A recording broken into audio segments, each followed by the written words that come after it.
Halo, kembali lagi dengan saya Kalalail, mentor kelas menulis, nulis aja dulu.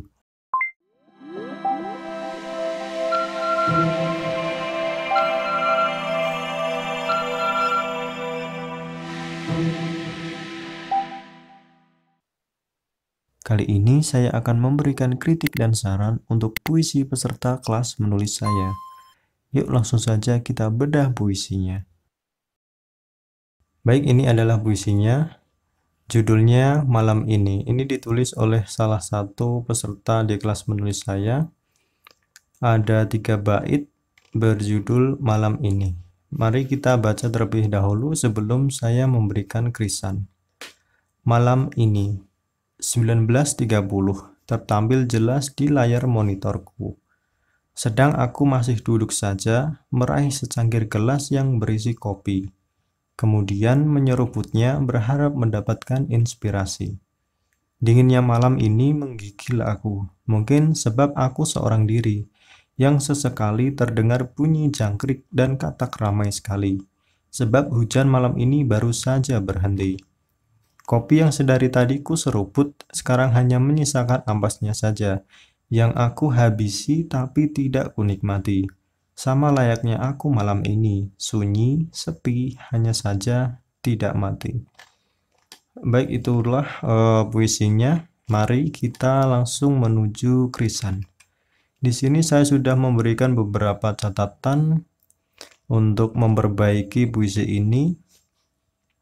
Yang pertama, dalam menulis puisi kita mesti hemat kata. Saya berulang kali memberikan masukan ini bahwa jangan buang-buang kata atau boros kata. Hapus kata atau informasi-informasi yang tidak perlu. Ingat bahwa kita menulis puisi bukan cerpen. Puisi sangat ketat dan tidak ada ruang untuk kata atau frasa yang tidak penting. Misalkan ada kata atau frasa atau misalkan kata hubung atau kata sambung yang tidak penting, misalkan dihapus kok tetap tidak mengubah maknanya, hapus saja, tidak usah dipertahankan kata tersebut. Jika 2 kata saja cukup untuk menjelaskan mengapa pakai 10 kata. Nah, misalnya kita fokus ke bait 1 dan 2 ini. Misalkan kita ringkas menjadi seperti ini. Perhatikan di catatan saya. 19.30 muncul di layar monitorku. Aku masih duduk saja seorang diri. Sesekali terdengar jengkerik dan katak ramai sekali. Sebab hujan malam ini baru saja berhenti. Nah, di sini saya meringkas beberapa kata dan menghilangkan beberapa baris malahan. Di sini yang saya beri tanda kuning ini saya hapus karena menurut saya tidak penting atau tidak informasi yang tidak diperlukan. Di sini ada banyak sekali, misalkan ini tertampil jelas. Ini dihapus saja, tidak terlalu mengubah maknanya. Ini juga meraih secangkir gelas yang berisi kopi, kemudian menyeruputnya berharap mendapatkan inspirasi. Kalau menurut saya di sini permasalahan si aku ini bukan dia sedang mencari inspirasi, tetapi si aku ini sedang berjuang melawan kesepian dan kesendirian. Dinginnya malam ini menggigil aku. Mungkin sebab ini juga saya hapus karena menurut saya kalau malam itu pasti dingin. Dan ini menggigilkan si aku, ini informasi yang tidak terlalu penting. Misalkan cukup pakai kata aku seorang diri merasa dingin, atau malam ini aku seorang diri saja. Ini malam ini sudah merepresentasikan suasana yang dingin, tidak perlu menambahkan informasi yang tidak perlu. Nah, di sini saya juga memakai ini jangkrik ini sebenarnya kata tidak baku dari kata jangkrik, tetapi untuk kesan rimanya saya memakai jangkrik untuk tujuan artistiknya saja. Misalkan ini mau diganti terdengar jangkrik juga bisa, tapi saya menyukai dengan bunyi dari kata ini, walaupun ini tidak baku dan itu tidak masalah dalam puisi. Nah, yang selanjutnya kita fokus ke bait terakhir, bait ketiga. Ini kita akan mulai lebih rinci lagi. Dalam puisi kita tidak perlu menjelaskan analogi yang kita buat. Kita perhatikan di sini. Di sini nanti si aku itu menganalogikan, penulisnya itu menganalogikan kopi ini sebagai aku, layaknya aku. Nah, misalnya kita menganalogikan keadaan kita sekarang seperti ampas kopi, ya sampai situ saja, tidak perlu ditambahi artinya atau maksudnya. Nanti jadi terlalu transparan, cukup analoginya saja. Memakai seperti, layaknya, laksana, serupa, atau bagai memang adalah teknik simile atau perbandingan eksplisit. Namun dari puisi tersebut yang saya lihat, perbandingannya antara satu objek yang dijelaskan dengan objek lain yang juga dijelaskan. Kita perhatikan antara baris 1 sampai 3 dan dengan baris 4 sampai 5. Di sini objeknya kopi, ini dijelaskan panjang lebar bla bla bla, kopi yang bla bla bla bla bla bla bla bla, layaknya aku malam ini yang bla bla bla bla bla bla.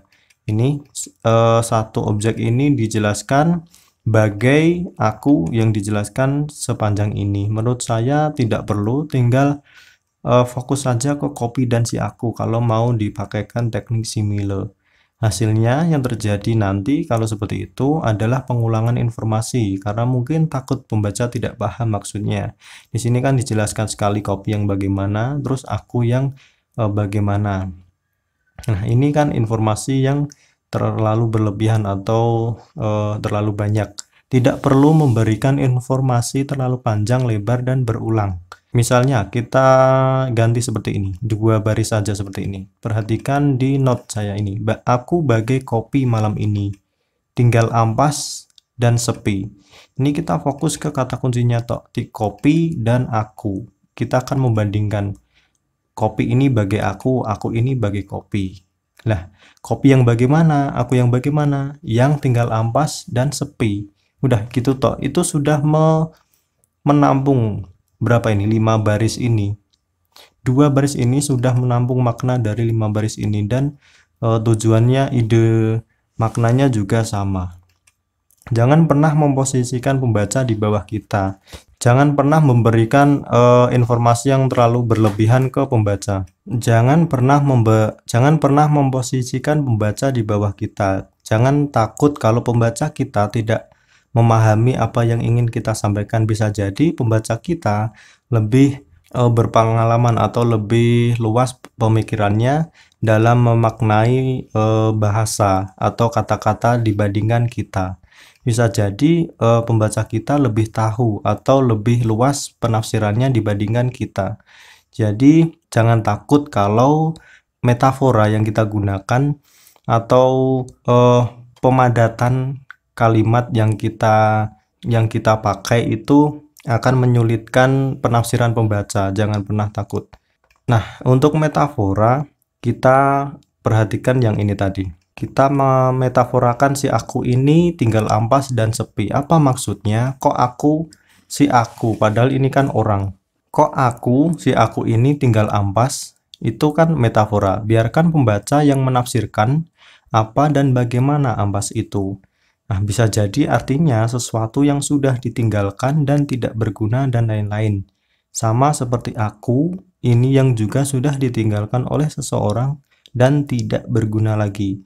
Misalkan di sini idenya adalah, misalkan si ini sama seperti kopi yang sudah habis atau ditinggalkan orang yang bersamanya. Misalkan kan kalau kopi tinggal ampas, ya udah selesai, ditinggalkan kopinya.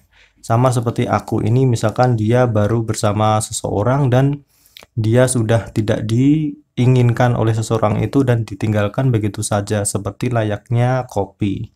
Nah, makna tersebut yang mesti dicari tahu oleh pembaca, bukannya disampaikan langsung di dalam puisi. Tidak usah memberitahu secara gamblang kepada pembaca, tapi kita gunakan metafora saja.